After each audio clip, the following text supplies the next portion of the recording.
Salut à tous, j'espère que vous vous portez bien. Nouveau point crypto, ça faisait un petit moment que je n'en avais pas fait. Le dernier date d'il y a un petit peu plus d'un mois. Alors, avant de débuter, je vous rappelle que j'ai écrit un bouquin qui parle de mon aventure lors du dernier bull run crypto, qui a vraiment pour but de vous donner des clés pour réussir le bull run que l'on est a priori en train de vivre actuellement. Pour rappel aussi, j'ai mon canal Telegram. J'ai arrêté le Discord public que j'avais déployé parce que, à vrai dire, je ne me prenais pas le temps de l'animer correctement. Donc, j'ai maintenant le canal Telegram. Vous avez le lien qui est en description. Il est gratuit et dans lequel je partage des trucs du quotidien. Ensuite, j'ai sorti une vidéo la semaine dernière. Exit Tax, pareil, ça faisait un petit moment que j'avais pas sorti de vidéo sur ma chaîne. J'ai été occupé à d'autres sujets, notamment faire un petit tour de France avec les cocktails investors qu'on avait organisé avec mon ami Rémi.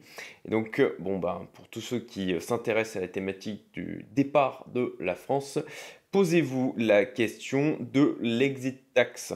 Notamment, c'est une question pour tous ceux qui potentiellement vont faire des beaux gains sur ce bull run crypto, d'aller les encaisser ailleurs qu'en France, puisque c'est encore quelque chose qui reste possible. Donc, que va-t-on voir dans cette vidéo aujourd'hui? Déjà, tour d'horizon des indicateurs. Je vous donnerai l'état de mes portefeuilles, les gains et les pertes quand il y en a aussi. Quelques constats, infos qui me semblent importantes, associées bien sûr au marché crypto, et on en a eu quand même un paquet depuis un mois. Petit point sur les différents scénarios que je vois, avec un en particulier dont j'ai déjà parlé il y a à peu près 2 mois sur ma chaîne, que je garde en tête le scénario qui a le potentiel de faire mal à un maximum de personnes. Qu'est-ce que je fais de mon côté? Et là-dessus, je vais faire un petit point sur les différentes ICO auxquelles j'ai pu participer et que j'ai pu parfois aussi partager dans ma liste email privée ou de temps en temps sur ma chaîne aussi. Allez, on attaque déjà côté indicateur. Alors, qu'est-ce que nous dit Google Trends? Alors, Google Trends, pour ceux qui ne le connaissent pas, ça permet en fait de voir les volumes de recherche associés à certains mots-clés sur Google. Donc là, en l'occurrence, j'ai pris crypto, Bitcoin, j'ai fait tous les pays sur les 5 dernières années. Et ça nous permet de voir un peu l'intérêt, enfin plus qu'un peu, ça nous permet de voir l'intérêt qu'il y a sur la recherche sur ces mots-clés, crypto et Bitcoin, associés à ces termes de recherche. Et on voit que, voilà, comme j'avais pu l'évoquer dans la dernière vidéo, on a un désintérêt plutôt flagrant sur la crypto, sur le Bitcoin. On est retourné sur des plus bas que l'on avait l'année dernière, notamment en août 2023 avec, j'ai déjà fait le parallèle dans la dernière vidéo que j'avais sortie fin mai, avec plein de belles news qui sortent pour le marché crypto, et globalement, tout le monde s'en fout. Voilà, on reste entre initiés là aujourd'hui sur le marché, et on a assez peu de retail qui est présent. Et donc voilà, même situation qu'en août 2023, là en ce début juillet. Regardons maintenant le Bitcoin. Je sais qu'on est dans une période où certains d'entre vous doutent. Et dans une situation de range où on fait en fait ping-pong vers la borne haute et la borne basse, c'est assez naturel. Ça fait d'ailleurs partie des choses que je vais évoquer dans les scénarios que je vais aborder un peu plus loin dans cette vidéo. Donc on prend du recul en monthly. On peut dire clairement que l'on reste haussier sur le Bitcoin. On a une phase de stabilisation, ce qui est assez normal. Et on reste au-dessus de cette droite de tendance que j'ai tracée. Je vais passer en weekly, on verra les choses un petit peu mieux. Donc en weekly, même constat, toujours dans le range. On a un RSI donc on a déjà un prix qui reste haut, malgré un désintérêt assez notoire, comme on a pu le voir sur Google Trends. Et du côté du RSI, c'est plutôt pas mal. On a un prix qui reste haut et un RSI qui a diminué, mais qui reste au-dessus des 50. Donc, pour moi, la tendance haussière n'est pas remise en question. Côté Ethereum, là aussi je suis en weekly. Donc comme vous le voyez, on a eu donc une belle phase haussière là. Alors par rapport au Bitcoin, il est moins beau graphiquement. Néanmoins, là aussi pour moi, ça reste haussier. Donc impulsion, retracement, nouvelle impulsion. Bon, à voir si on nous fait un double top, mais franchement, je n'y crois pas trop. Et là, donc, on a de nouveau une phase de correction avant potentiellement une nouvelle phase d'impulsion. En tout cas, moi, c'est mon pari actuellement. Et là aussi, comme vous le savez, je fais aussi des choses qui sont en corrélation avec ce que je dis sur ma chaîne. Et ça, je vais en parler un petit peu plus loin là aussi dans la vidéo en vous expliquant ce que j'ai pris comme décision. Le Total 3, donc excluant à la fois le Bitcoin, le TH et aussi les stablecoins. Donc concrètement, ça représente tous les alts en dehors bien des deux majeurs du marché, Bitcoin et Ethereum. Là, bon, on voit qu'on est loin d'avoir fait un nouveau plus haut. Impulsion, on est sur une phase donc de correction. Bon, avant de refaire une nouvelle impulsion, il n'y a rien d'anormal et ça peut là aussi latéraliser, consolider encore pendant un petit moment. Côté ETH versus BTC, donc moi j'avais tracé cette droite de tendance baissière et de ça maintenant plusieurs mois.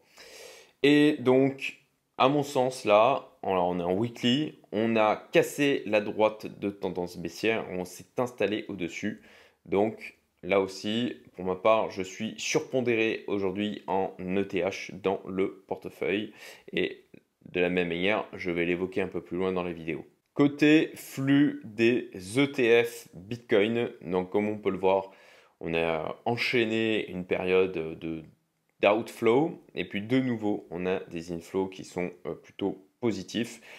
Donc bon, rien d'anormal avec ce que l'on voit maintenant depuis plusieurs semaines où on alterne des phases où on a des entrées, des sorties, des entrées, des sorties. Et c'est assez logique vu ce que l'on voit au niveau du graphique du Bitcoin, phase de range. Voilà. La dominance du Bitcoin en weekly, je continue donc de surveiller. Vous avez vu, j'avais tracé là ce canal haussier. On l'a cassé, on latéralise. Là, c'est difficile quand même de dire que l'on reste pas haussier sur la dominance du Bitcoin, même si j'ai un sentiment de ralentissement. Donc, je continue de regarder ça, même si j'ai du mal à imaginer qu'on puisse continuer d'avoir une dominance du Bitcoin qui augmente avec notamment là les ETF, ETH qui seront bientôt disponibles au trading. J'ai plutôt tendance à croire qu'on va avoir des inflows côté ETH, même au détriment potentiellement du Bitcoin. Bon, voilà, on verra bien là aussi. Et de la même manière, j'ai une pondération au niveau de mon portefeuille qui est en correspondance avec ce que je viens de vous évoquer. Petit tour du côté des indices américains. S&P 500, donc on est encore sur des plus hauts. On a fait une belle hausse donc sur le mois de juin, pareil sur le Nasdaq. Néanmoins, ce que l'on constate, c'est qu'il n'y a pas de hausse du côté de la crypto. On reste dans le range que j'ai évoqué tout à l'heure, mais en même temps, rien d'anormal. Post-halving, c'est des choses qu'on a pu déjà voir donc sur les cycles précédents. Le CBBI, donc, qui est un agrégateur de différents indicateurs crypto qui sont pondérés avec des pourcentages que vous voyez ici. Donc, bon, là-dessus, on a dégonflé, c'est pas plus mal. On a donc encore de la marge à la hausse, hein, comme on peut le voir par rapport au précédent cycle. Là aussi, pour moi, rien d'inquiétant. Voilà, c'est même plutôt sain, à vrai dire, pour pouvoir construire une nouvelle jambe de hausse au niveau du marché crypto. Voilà pour les indicateurs, je vais revenir un petit peu après sur la partie post-halving. Je pense que c'est bien de faire un petit rappel sur ce sujet-là. Alors, l'état de mes portefeuilles. Alors, portefeuille principal.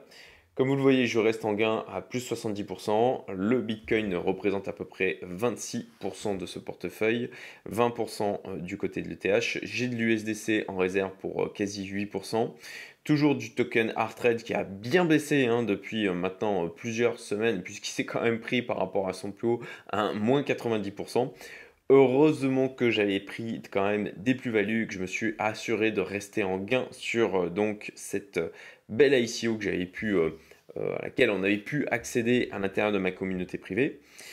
Le BNB 5,38%, Solana 5%, le Link 3,7%, le Render 3,2%, le Toincoin 3%, le NIR 3%, XRP 2,5%, de l'USDT pour 2,4%, donc en stablecoin j'ai à peu près 10% du portefeuille qui sont là en réserve donc pour une recharge, mais là aussi je vais en parler un peu plus loin sur qu'est-ce que je fais par rapport aux différents scénarios que je vois.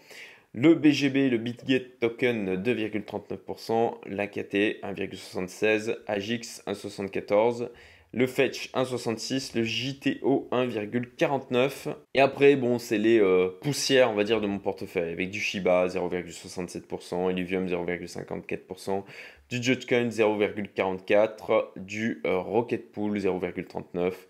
Et on va arrêter là, parce que on rentre dans des pourcentages qui sont vraiment trop anodins.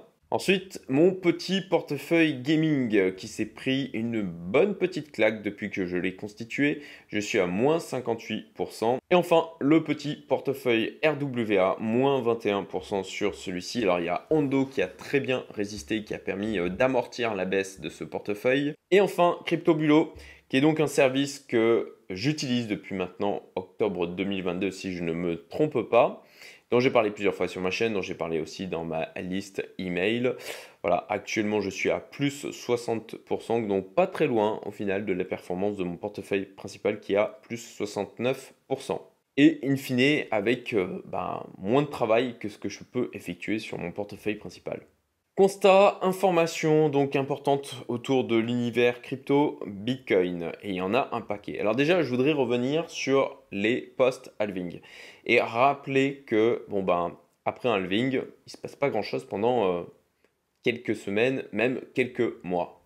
Donc premier halving sur lequel je voulais revenir en juillet 2016, comme vous le voyez, avant que ça commence vraiment à se réexciter et que l'on passe à des niveaux significatifs par rapport au moment où on a fait le halving, ça nous amène en novembre 2016, donc plusieurs mois, en l'occurrence 4 mois. Ensuite, si on retourne au halving de 2020, donc 11 mai 2020, là aussi, on voit que ça commence à se réexciter, à repasser vraiment, à avoir de nouveau une belle bougie haussière, pas avant donc le mois de juillet. Et encore qu'on a une phase de correction après, que ça se remet à s'exciter réellement en octobre, donc ce qui fait 5 mois après. Donc là, on a eu un halving 19 avril, maintenant ça fait à peine 3 mois. Donc d'imaginer des choses qui se réexcitent sur le marché crypto et qu'on relance une tendance haussière sur un horizon de temps entre août et octobre ne me semble pas déconnant. Et donc là aussi, ça fait partie des éléments qu'on peut estimer factuels et qui viennent alimenter mes réflexions en termes de scénario. Alors là-dessus, ça n'a pas dû vous échapper, les ETF ETH qui vont être bientôt disponibles. Donc là, on a eu des news encore, je crois que c'était dans les jours qui ont précédé, comme quoi la SEC avait renvoyé juste les documents permettant de lancer les listings officiels et pouvoir trader en fait les ETF ETH. Je crois qu'ils ont juste eu quelques annotations, en tout cas c'est ce que j'ai vu passer notamment sur Twitter. Donc quelque chose qui est très positif pour l'univers crypto dans son ensemble. D'ailleurs là-dessus, je reviens en liaison avec les ETF ETH, la SEC qui stoppe ses investigations sur ETH. Voilà, là je vous affiche donc sur CoinPaper la news en question, et donc ça c'est quand même un élément dont on entend parler depuis plusieurs années et qui est quand même pas anodin sur le fait que du côté de la SEC, les choses se sont réellement clarifiées. Autre point que je trouve vraiment intéressant, c'est cette news, les frais de gaz Ethereum qui sont sur un plus bas historique depuis 2016, malgré une activité sur le réseau qui reste donc soutenue. Et pour moi, c'est quand même un élément qui est plutôt rassurant sur l'écosystème ETH et qui peut donner un nouvel intérêt, notamment en plus de ça avec là, les ETF ETH qui vont être disponibles pour être acheté. Donc ça c'est vraiment pour moi une news qui est positive pour l'écosystème ETH et donc pour le prix de l'Ethereum aussi. News que je trouve aussi extrêmement positive, donc les mineurs de Bitcoin sont en liquidation historique, se débarrassant de plus de 30 000 BTC d'une valeur de 2 milliards de dollars ce mois-ci. Donc on a eu une pression vendeuse de la part des mineurs et ils se retrouvent maintenant avec les avoirs totaux en Bitcoin des mineurs à leur plus bas niveau depuis plus de 14 ans. Alors là aussi, tout le monde s'en fiche, mais pour moi, c'est une news qui est plutôt très positive pour l'écosystème et qui peut servir de socle pour, pourquoi pas, relancer une hausse, même si ce n'est pas mon scénario là sur les jours ou même les quelques semaines qui viennent. Une autre news pour moi extrêmement positive pour l'écosystème, maintenant qu'on a eu donc ETF, ETH, avec la SEC qui a dit qu'elle laissait tomber leur poursuite au niveau de l'ETH pour la qualifier de security, eh bien on a eu 21 Shares et Van Eck qui ont fait des demandes et déposé des demandes pour lancer aussi des ETF Solana. Donc ça, positif aussi pour cet écosystème et positif pour moi pour l'ensemble de l'écosystème crypto parce que je ne vois pas de raison pour lesquelles on n'aurait pas maintenant des ETF qui seraient déposés pour plein d'autres cryptos. La politique aux États-Unis, alors je ne vais pas passer en revue ce feuilleton médiatique autour de la crypto entre Trump et Biden, mais d'une manière générale, on a eu de nombreux indicateurs et de main tendue envers l'écosystème crypto, alors principalement du côté de Trump, mais du côté de Biden, histoire de ne pas être trop à la traîne de ce que l'on a pu voir.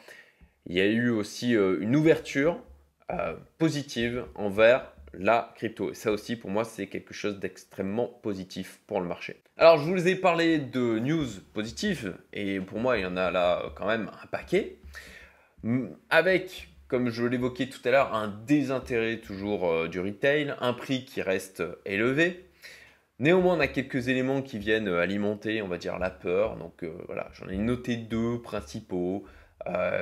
Le gouvernement allemand qui a fait des transferts de BTC sur des exchanges de manière à en vendre. Donc là, on parle de 900 bitcoins dont ils veulent se débarrasser. Donc on a ça. Et puis le bon vieux serpent de mer du MTGOX avec a priori donc la distribution de Bitcoin auprès de anciens clients donc de MTGOX qui vont récupérer comme ça des bitcoins, ce qui aurait le potentiel de créer aussi une pression vendeuse sur le marché. Donc ça va commencer à être distribué auprès des anciens clients MTGOX. Là, on y est donc début juillet. Alors les scénarios dans lesquels je me projette, puisque j'estime que c'est mon travail d'investisseur, et c'est ce que je vous partage sur ma chaîne, c'est de définir différents scénarios et d'estimer la probabilité de survenance de manière à adapter ma stratégie personnelle. Premier scénario, voilà, on a eu le top et c'est terminé. On a fait un nouveau plus haut sur le Bitcoin. On a donc fait autour des 73 000 dollars si je ne me trompe pas. Et donc là, on est en train de nous faire un top mou. Hein, top, on latéralise et pouf, on va retomber dans les limbes au niveau du Bitcoin avant potentiellement un nouveau cycle. Donc ça c'est, voilà, premier scénario, je l'estime à 10% de probabilité, j'y crois quasiment pas. Néanmoins, il ne faut pas complètement l'écarter, on ne sait jamais ce qui peut se passer et il faut y être préparé psychologiquement et aussi en termes d'exposition. Et quand je dis en termes d'exposition, c'est-à-dire que si on tombe sur ce scénario-là, ce ne soit pas un scénario qui nous mette à terre d'un point de vue finance personnelle. Deuxième scénario, donc une latéralisation avant de repartir. Donc ce scénario qui n'est pas mon privilégié, je l'estime à 20% de probabilité. Alors tout ça c'est au doigt mouillé, hein, c'est mon sentiment personnel. Hein, voilà, comme vous le savez, sur cette chaîne, c'est pas du conseil en investissement, tout ça. Voilà, c'est juste moi qui partage mes réflexions en tant qu'investisseur, mes erreurs aussi. Et là-dessus, une latéralisation comme ça peut faire l'essoreuse avec des rentrées, des sorties, des gens qui on a la peur quand on va sur le bas du canal, de l'espoir quand on est en haut, de la peur, de l'espoir, de la peur, de l'espoir, avec des gens qui vont faire des entrées-sorties et comme ça rogner leur capital. J'ai été moi-même, à vrai dire, soumis, mais je suis plutôt à l'aise avec les décisions que j'ai pu prendre, notamment, je pense que de sortir une partie C'était 30% à ce moment-là pour garder en réserve, racheter sur un excès de baisse était une stratégie qui était pertinente. Je pensais que là, on allait potentiellement s'extraire de ce range et en fait, je me suis fait piéger. Voilà, j'ai re-rentré une partie des liquidités. Je ne suis pas ressorti. Maintenant, je reste tel quel parce que j'ai pas envie justement de rentrer dans ce côté SRA, de faire des entrées de sortie en permanence. Donc pour l'instant, je ne bouge pas. Néanmoins, comme vous l'avez vu, au niveau de mon portefeuille, je vous ai partagé. Je garde donc du stablecoin en réserve pour donc le troisième scénario pour moi qui est le plus probable. Je vais y revenir après, mais il est possible que l'on latéralise, voilà, que l'on vienne taper à un moment donné donc sur cette droite de tendance haussière et qu'à ce moment-là, eh bien on compresse par le haut jusqu'à s'extraire donc et reprendre donc une nouvelle jambe de hausse. Donc en termes d'horizon de temps, je l'évoquais tout à l'heure, entre août à octobre, voilà, au dos mouillé, là aussi, par rapport à ce qu'on a pu voir sur les halvings, sur les précédents halvings, ça me semble pas déconnant. On viendrait d'ailleurs en latéralisant, taper à un moment donné sur cette droite de tendance, donc ça peut être sur le bas, voilà, autour d'août, ça peut être vers le milieu, donc en septembre, et bon, bah, si on est vraiment à l'extrême, vers début novembre. Donc je trouve qu'en termes d'horizon de temps, il y a des éléments qui sont pertinents graphiquement là par rapport en tout cas à moi, mon interprétation, ma manière de voir les graphiques. C'est une possibilité qu'on fasse les soureuses et que on fasse peur, espoir, peur, espoir, peur, espoir avec des gens qui achètent, qui vendent et puis qui se fatiguent pendant donc ce range. Ce n'est pas mon scénario privilégié. Moi, je me pose toujours cette question. Comment le marché pourrait s'y prendre pour faire mal à un maximum de personnes, pour piéger un maximum de personnes. Le marché n'est pas là pour permettre à un maximum de personnes de gagner, il est là pour permettre à une minorité de gagner. On va dire peut-être 5% des gens qui sont sur le marché. Donc comment il pourrait s'y prendre pour piéger un max de personnes? Eh bien, je trouve qu'un scénario qui serait assez beau, c'est de faire la lessiveuse comme ça et de casser cette droite de tendance, de faire peur à un maximum de personnes. Là, on épuise psychologiquement, émotionnellement, on fait douter pendant des semaines et des semaines. Et d'ailleurs, moi, j'ai l'impression de le voir sur les réseaux sociaux, le doute de se dire ah mais est-ce qu'on n'a pas un top mou? Est-ce qu'au final ce cycle n'est pas différent? Et on casse donc cette borne basse et on va donc chercher là des niveaux qui font bien peur à un maximum de personnes, qui font panic sell un maximum de personnes. Je verrais bien moi une grosse, voilà, une bonne grosse baisse. On casse même cette droite de tendance pour vraiment faire un piège et faire douter un maximum de personnes, faire du panic sell et on fait un V-bottom et on repart. Moi, c'est un scénario que je trouverais magnifique pour faire mal à un maximum de personnes, encore une fois. Et donc, c'est ce sur quoi moi je me base, plutôt en termes de scénario, et c'est sur quoi donc par rapport à ça que j'ai défini ma stratégie, sachant que là-dedans, j'estime qu'on peut avoir quand même une belle résilience du côté de l'ETH et du Bitcoin. Et pas seulement du Bitcoin. Voilà, pour moi, le game a changé. Le game est en train de changer au niveau de l'ETH avec la possibilité aux institutionnels de beaucoup plus s'y exposer avec les arrivées des ETF. Donc, qu'est-ce que je fais, moi, de mon côté? Déjà, j'ai pas fait de rééquilibrage. Voilà, j'ai fait le point sur la pondération de mon portefeuille par rapport à la pondération idéale. Je suis surexposé sur l'ETH. Et je choisis de rester surexposé à l'ETH, notamment pour toutes les raisons que j'ai évoquées précédemment par rapport aux news plutôt positifs du côté de l'ETH et par rapport à ce qui arrive là sur le marché. Même si on peut très bien avoir un effet déceptif et j'aurais tendance à penser que ça pourrait être le genre de choses qui pourrait arriver, d'avoir un effet déceptif sur les inflows au niveau des ETF-ETH. De manière à se voir se concrétiser ces scénarios que j'évoquais où on fait peur à un maximum de personnes et on amène le Bitcoin plus bas, un carnage sur les alts, faire baisser aussi du côté de l'ETH, faire douter avant de repartir. Bon, je pense que l'ETH a la capacité, d'un point de vue fondamentaux, par rapport à ce qui est en train de s'aligner, d'être dans tous les cas plutôt résilient par rapport au reste des cryptos. Donc je l'ai dit, je garde des réserves de stablecoin et je positionne 2 ordres d'achat sur le Bitcoin. Sachant que donc je considère que c'est le point d'entrée principal au niveau du Bitcoin et après je ferai une réallocation sur l'ensemble du portefeuille. Mais ordre d'achat à 57K et un ordre d'achat à 53K. Alors pourquoi ces niveaux?